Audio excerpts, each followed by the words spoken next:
How's everybody today? You know, first of all, I think that, you know, all the folks here, our thoughts and prayers are out to all the people that are affected by the hurricane, Irma.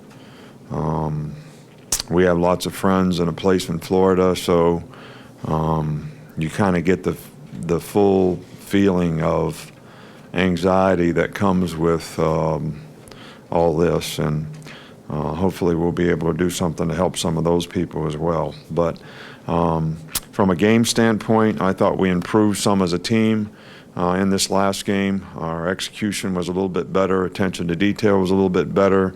We didn't finish some plays that we could have finished. Like to see us be a little bit more aggressive in terms of, I think we got on our heels a little bit on defense because they did some things that we hadn't practiced or weren't prepared for, which can happen.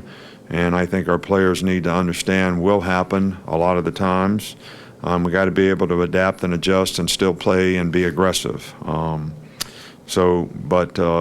we had some good performances. You got the Players of the Week and all that. And Matt Womack is Offensive Lineman of the Week, which is a good thing. And from an injury standpoint, you know, Lester Cotton will be out probably just today, probably be back to practice tomorrow.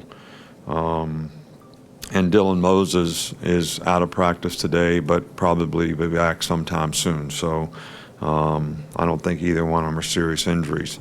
You know, Colorado State is, you know, a really good football team. I think, you know, Mike Bobo has done a really good job there. These guys play hard. They're physical. They're very aggressive in their style. They can run the ball. They can throw the ball. They've got a good quarterback.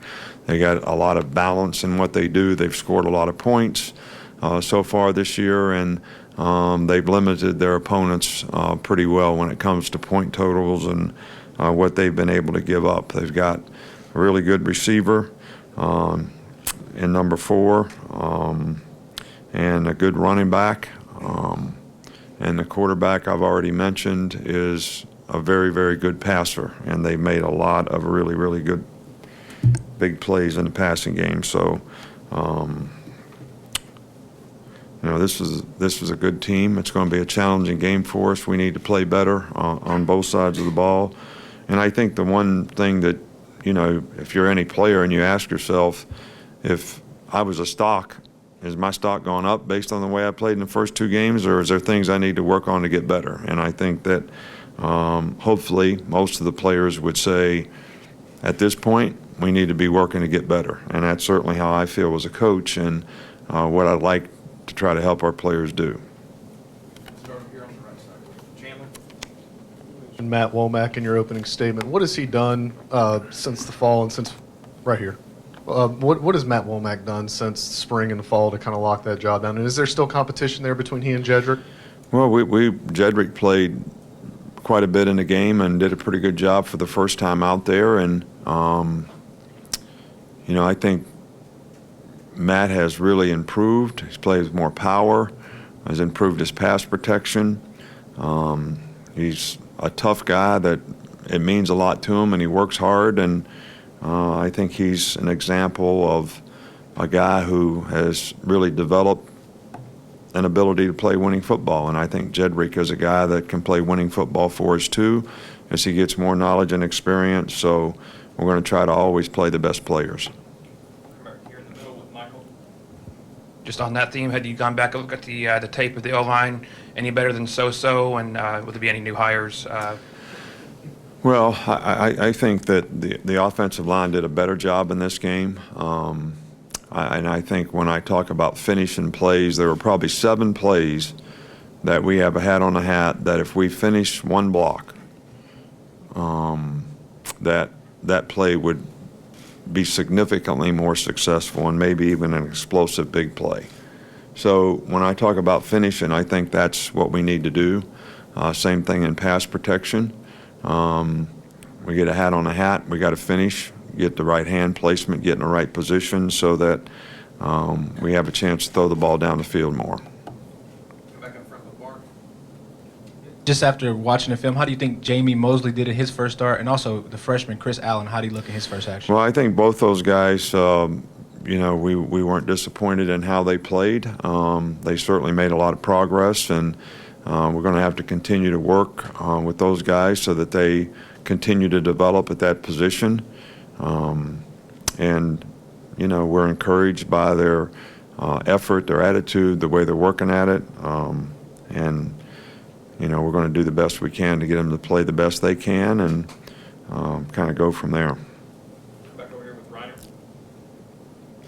Ryan. You guys seem to have incorporated Bo Scarborough more into the passing game. I think he has one fewer reception than he had last year.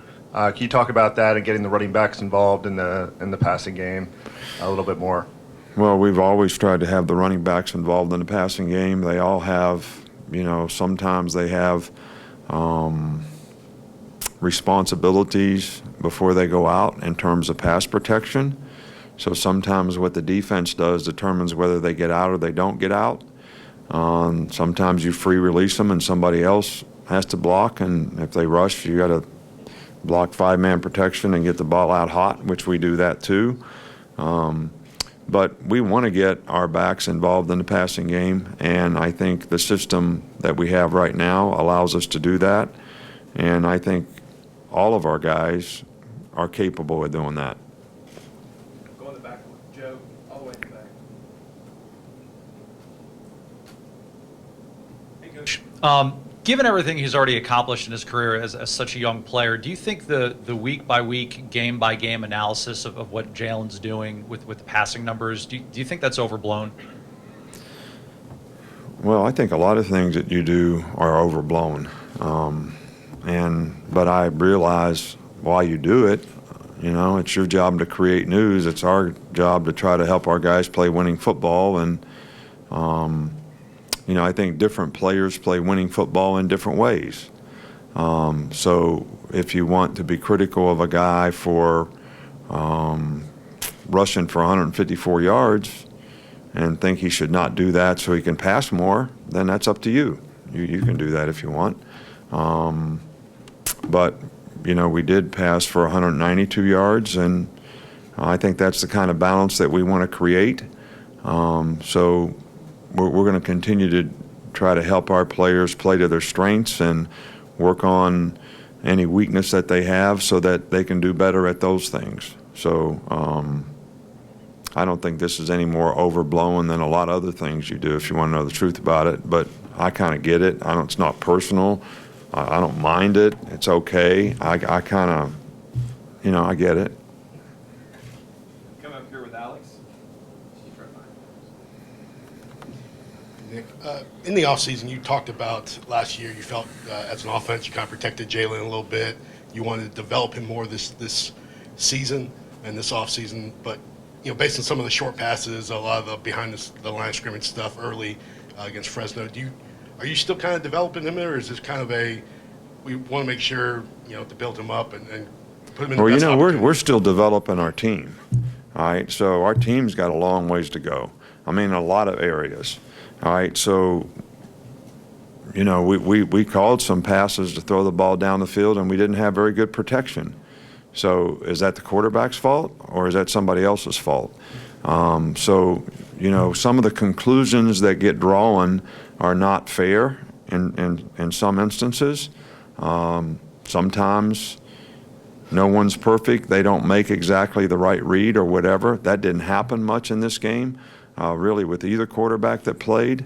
And there's certain things that we need to improve on as a team in the passing game, and that's something that we'll work hard on. The things that we did in the short, quick passes are things that complement our running game and complement what we do on offense, and I think it makes our offense more effective when we can do these things. And they're things that, hopefully we'll be able to continue to do successfully in the future.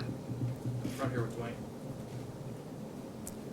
Coach, you talked about the past chemistry with teams and how that works. 2015 example, you love the chemistry the guys had. I know you're only 2 games in, but how you feel that is right now with your guys?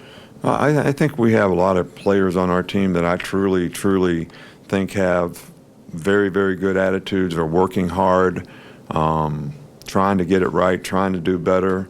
I sort of like this team, but I also think that some of the circumstances that the season has created so far has created some opportunities for some guys, but it's also created some circumstances that don't allow us to do exactly what we want to do until we get some players back. So we're going to continue to work to try to improve the players and create roles for the guys that we have. But at the same time, we got to not ask players to do things they're not ready to do. A couple more here, Chris Walsh. What was Anthony Everett like when you started working with him, and how far has he come in his development over the years? Well, I think Anthony's like a lot of guys that didn't really ever play the position in high school. I think it takes a little longer for them to develop if they ever play a new position, especially when you take a guy from offense to defense and he hasn't been a defensive player much.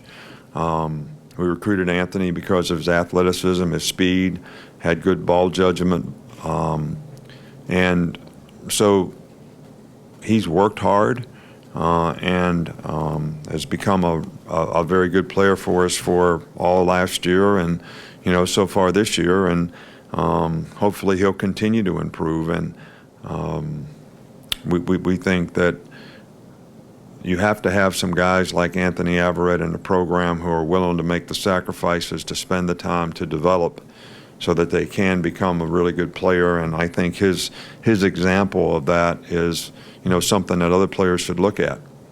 Last one here with Tony. I have two, if it's not too much.